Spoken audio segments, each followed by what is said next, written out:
তবে কি বিমান বাংলাদেশের অব্যবস্থাপনা থেকে মুক্তি পাচ্ছে ঢাকার বিমানবন্দর?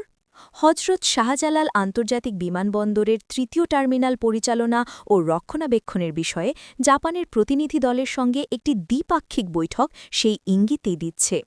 শুক্রবার ৩ মার্চ বিকেলে পররাষ্ট্র মন্ত্রণালয়ে এই বৈঠক অনুষ্ঠিত হয়।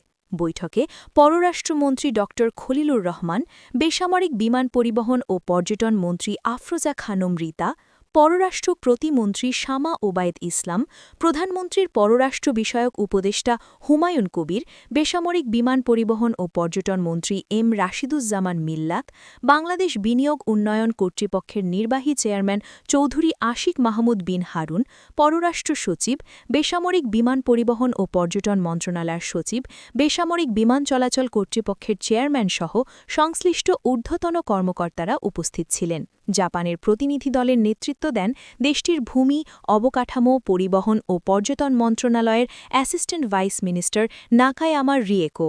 উল্লেখ্য, এর আগে গত ১৩ মার্চে এ বিষয়ে পররাষ্ট্র মন্ত্রণালয়ে পররাষ্ট্রমন্ত্রীর সভাপতিত্বে একটি বৈঠক অনুষ্ঠিত হয়েছিল।